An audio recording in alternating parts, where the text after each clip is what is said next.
नमस्कार, जय हिंद।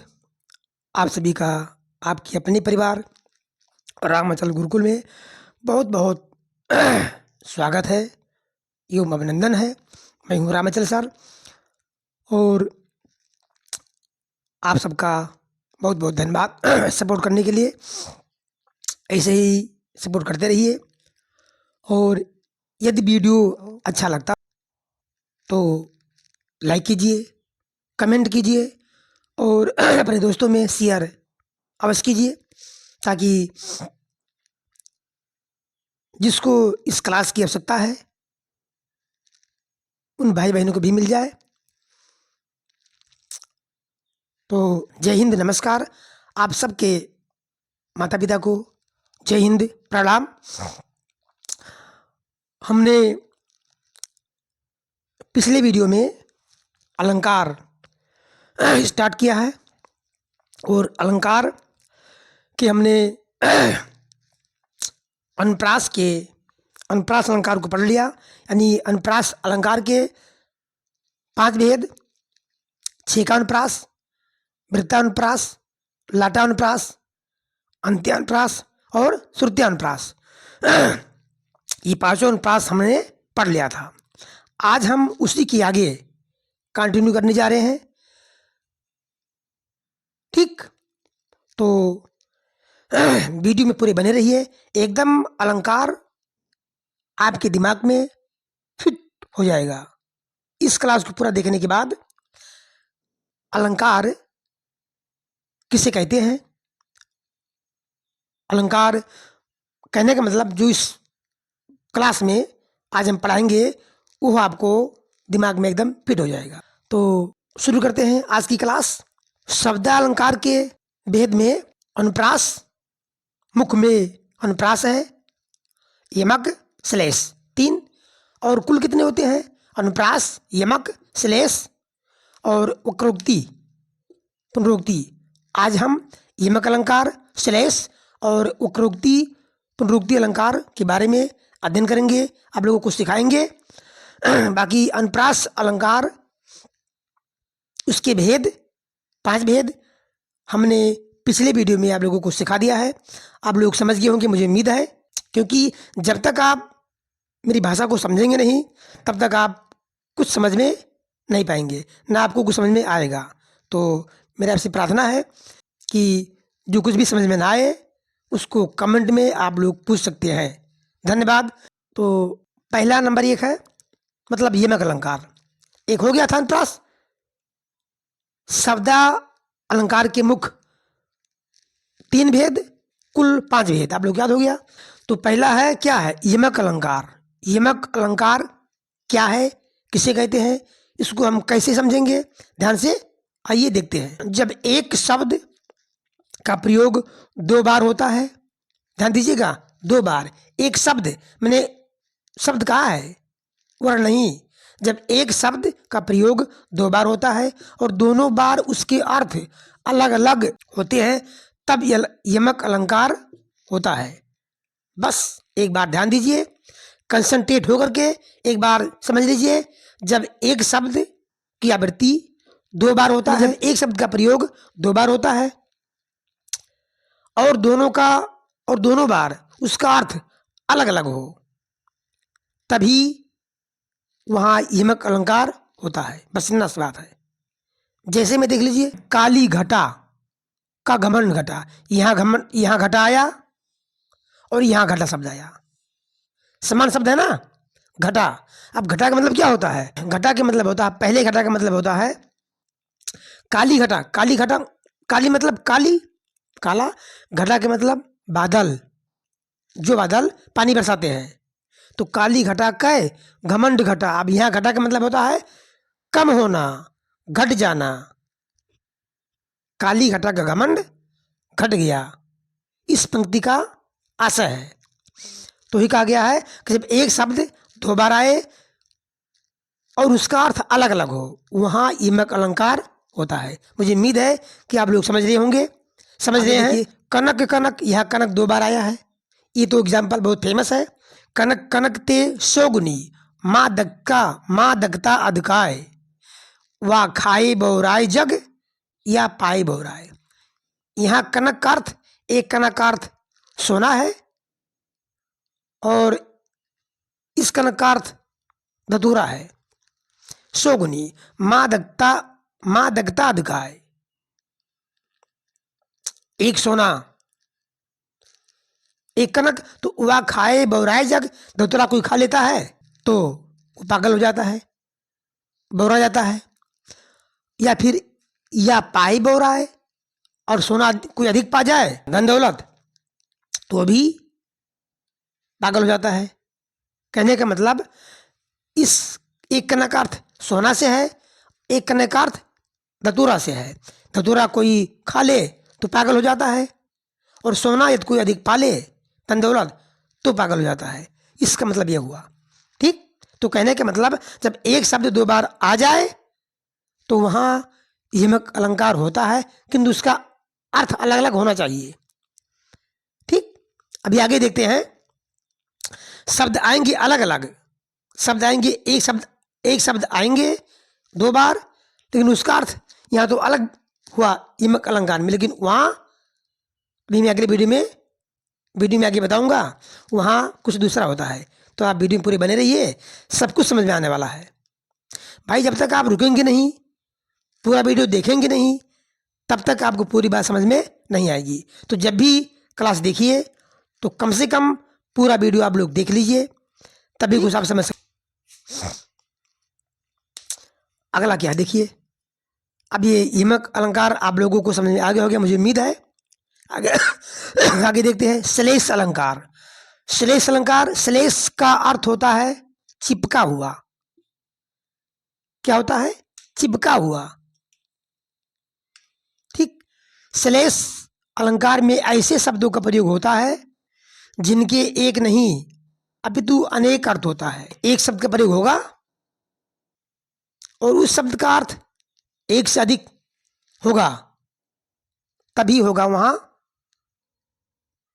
श्लेष अलंकार। जैसे देख लीजिए, चरण धरत, चरण धरत चिंता करत, चितिवत चारी ओर, सुवरन, यही शब्द वो है जिसका अर्थ अलग अलग है। सुवरन को खोजत फिरत कवि व्यभिचारी चोर।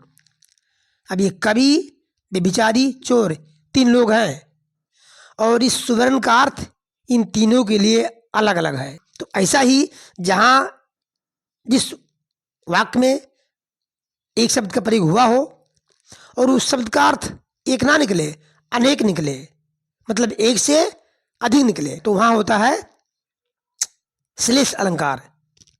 अब चरण धरत, अब इस दोहे का अर्थ हम निकालते हैं, तब आपको समझ में आ जाएगा। चरण धरत मतलब चरण को रखते हुए, पैर को रखते हुए, यानी चलते हुए। चिंता करत, मन में, मस्तिष्क में चिंता करते हुए। चितिवत चारी ओर, चारों ओर, चारी ओर देखते हुए। चरण धरते हुए, पैर को रखते हुए, चिंता करते हुए, और चारी ओर, चारी ओर, चारों तरफ देखते हुए। कवि, अब देखिए कवि का अर्थ क्या है। कवि जो होता है वो चलते रहते हैं कहीं भी, और उनके मस्तिष्क में कुछ ना कुछ विचार चलता रहता है, और चारों तरफ देखते रहते हैं। किसके लिए? सुवर्ण को खोजत फिरत। सुवर्ण मतलब, अब मैं लिख के बता रहा हूं,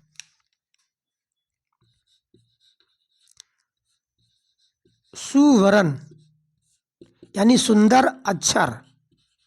सुंदर अक्षर कवि के लिए है, कवि के लिए है सुंदर अक्षर।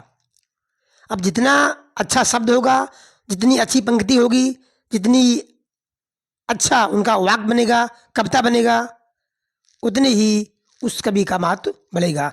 तो जो अच्छे कवि होते हैं, जो श्रेष्ठ कवि होते हैं, वो चलते हुए चिंता करते रहते हैं, चारों तरफ देखते रहते हैं कि मुझे कहाँ से कोई शब्द मिल जाए, कहाँ से कोई सीन मिल जाए, कहाँ से कोई विषय मिल जाए, कहाँ से कोई टॉपिक मिल जाए, मैं उस पर कविता रच दूं, बना दूं। तो सुंदर वर्ण खोजते रहते हैं, सुंदर वर्ण, सुंदर अक्षर खोजते रहते हैं, चलते फिरते, चिंता करते हुए, चारों तरफ देखते हुए। ये कवि के लिए है, ये सुंदर वर्ण, सुंदर अक्षर को खोजते रहते हैं। ये तो हुआ कवि के लिए। बेबिचारी देखिए, बेबिचारी गलत विचार वाले व्यक्ति, वो चलते हुए सुवर्ण,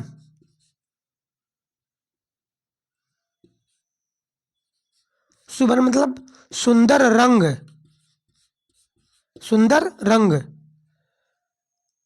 गोरा काला। तो जो बेबिचारी होते हैं, जो दुष्ट लोग होते हैं, वो चलते हुए चिंता करते हैं, किसकी करते हैं? सुंदर गोरे रंग की। उनको वही दिखता है क्योंकि वो बेबिचारी है। सुंदर रंग, गोरा रंग, है ना। स्त्री को लेकर के है कि जहां वो सुंदर स्त्री को देखते हैं वहीं उनका ध्यान लग जाता है। तो सुवर्ण मतलब सुंदर रंग। अब देखिए चोर के लिए क्या है? चोर मतलब सुंदर, सुवर्ण, सुवर्ण मतलब यहां हो जाएगा क्या? स्वर्ण। स्वर्ण मतलब सोना, सोना। चोर जो रहेंगे वो इसको खोजेंगे। चरण धरत चिंता कर चितवत चारों ओर, चलते हुए चिंता करते हुए क्या करते हैं? वो उसी को खोज, उनका ध्यान वहीं लगा रहता है, सोना, धन दौलत। अब आप लोग समझ गए होंगे कि सुवर्ण का अर्थ कवि के लिए सुंदर अक्षर, व्यभिचारी के लिए सुंदर रंग, और चोर के लिए सोना है। ठीक। अब देखते हैं अगला। अगला क्या है? वक्रोक्ति। वक्रोक्ति अलंकार, इसमें क्या होता है? वक्रोक्ति अलंकार से तात्पर्य है श्रोता वक्ता की बातों का गलत अर्थ निकाल लेता है, वहां वक्रोक्ति अलंकार होता है। श्रोता कुछ कहे और वक्ता श्रोता के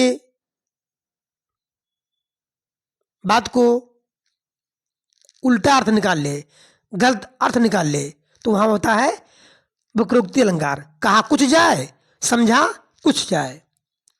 जैसे देखिए, कौन कौन द्वार पर? राधे मैं हरी।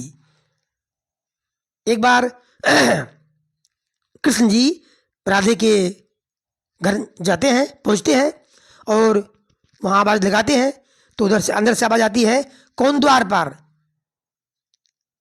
राधे मैं हरी। तो घनश्याम कहते हैं राधे मैं हरी हूं। अच्छा, तो हरि का अर्थ बंदर भी होता है, हरि का अर्थ बंदर भी होता है और कृष्ण भगवान भी होता है। तो कह रहे हैं कि मैं राधे में हरि हूं, कृष्ण। और राधा ने अर्थ क्या लगाया? बंदर से। तो क्या कहा? क्या कहा यहां? जाओ वन में, तुम्हारी है क्या काम है, जाओ तुम वन में, जंगल में। क्योंकि हरि का तो उन्होंने किससे लगा लिया? बंदर से। तो कृष्ण कहते हैं राधे में हरि हूं। तो राधा कहती अंदर से कि जाओ भाई, यहां तुम्हारा क्या काम है, जब बंदर तुम हो तो जंगल में जाओ।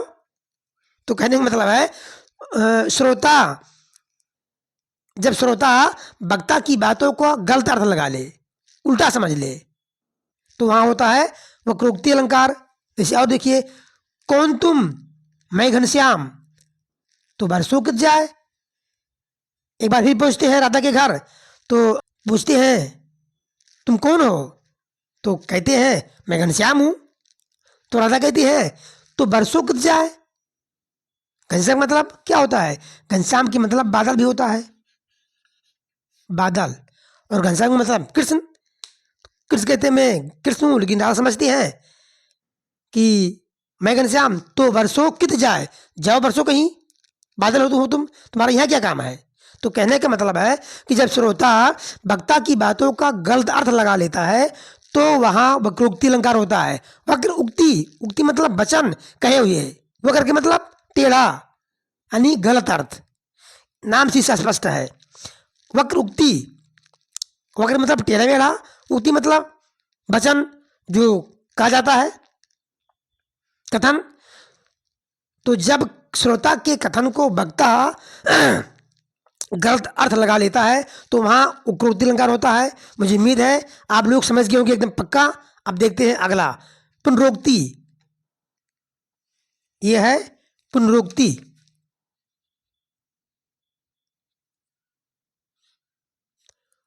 पुनरुक्ति अलंकार यहां क्या होता है, जब एक शब्द की बार बार आवृत्ति हो और अर्थ समान हो तो वहां पुनरुक्ति अलंकार होता है। जबकि हमने कहा था यमक अलंकार में जब एक शब्द बार बार आता है उसके अर्थ अलग अलग होते हैं तो होता है वहां यमक अलंकार। लेकिन यहां क्या है, शब्द एक रहेगा, एक शब्द की बार बार आवृत्ति होगी, उसका अर्थ अलग होगा, जैसे समान होगा। ठुमुक ठुमुक, ये शब्द कैसा है, एक शब्द दो बार आया है लेकिन इसका अर्थ अलग नहीं होगा। यहां पुनरुक्ति अलंकार में जब एक शब्द दो बार आता है उसका अर्थ भी समान ही होता है, मतलब उसका अर्थ समान होता है। लेकिन यमक अलंकार में जब शब्द दो बार आता है तो उसका अर्थ अलग अलग होता है। जैसे कनक कनक, एक कनक का अर्थ धतूरा, एक कनक का अर्थ सोना। लेकिन यहाँ ठुमुक ठुमुक, अब ठुमुक का अर्थ ठुमुक ठुमुक, ठुमुकते हुए चलना।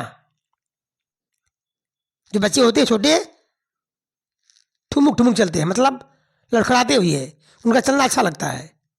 तो ही कहा गया है कि ठुमुक ठुमुक रुंझुन, ठुमुक ठुमुक की जो मधुर ध्वन है, रुंझुन ध्वनि सुन, जो ठुमुक ठुमुक चलने की जो मधुर ध्वनि है उसको सुन करके कनक सोने, कनक अजीर शिशु डोलत, उसके कनक अजीर यानी कनक मतलब सोना, अजीर माने आंगन, सोने रूपी आंगन में शिशु चल रहा है, उसकी ध्वनि सुने। सोने के आंगन में शिशु ठुमुक ठुमुक चलता है और उसकी धुन को सुनकर मन को आनंद होता है।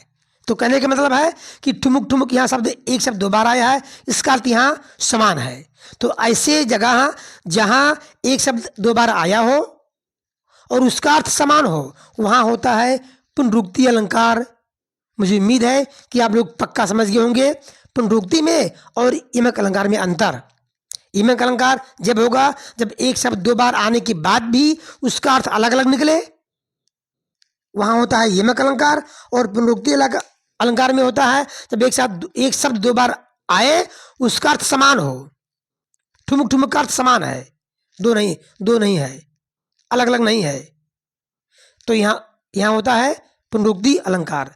अब आज का अलंकार के पांचों भेद हमने पढ़ लिया है।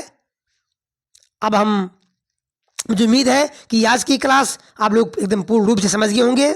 शब्दालंकार के एक बार रिपीट कर लीजिए। शब्दालंकार के मुख्य तीन भेद, अनुप्रास, श्लेष, यमक। कोई पूछ ले कि शब्दालंकार के कितने भेद हैं, मुख्य भेद तीन, अनुप्रास, यमक, श्लेष। और शब्दालंकार के कुल कितने भेद हैं, पांच, श्लेष, यमक, अनुप्रास, यमक, श्लेष, वक्रोक्ति और पुनरोक्ति। ये पांच हैं शब्दालंकार के कुल भेद। तो हमने दोनों वीडियो में मिला करके आप लोगों को हमने समझा दिया, सिखा दिया कि शब्दालंकार के कितने भेद होते हैं, किसको कैसे पहचाने, आप लोग समझ गए होंगे। अब हम नेक्स्ट वीडियो में अर्थालंकार के बारे में आप लोगों को सिखाएंगे, पढ़ाएंगे। ये भाई class CTET, UPTET, Super TET, UPSI सबके लिए है। जहां जहां हिंदी का ग्रामर पूछा जाता है वहां सबके लिए ये क्लास इंपॉर्टेंट है। भाई उम्मीद यही है कि आप लोग वीडियो लास्ट तक देखते नहीं है, तो इतना आपसे प्रार्थना है, निवेदन है, विनती है कि वीडियो पूरा आवाज कीजिए। Thanks for watching. पूरा वीडियो देखने के लिए धन्यवाद। फिर मिलते हैं अगले वीडियो में। जय हिंद। तब तक के लिए मस्त रहिए, अपनी पढ़ाई करते रहिए, सफलता अवश्य मिलेगी। जय हिंद, जय भारत, राधे राधे।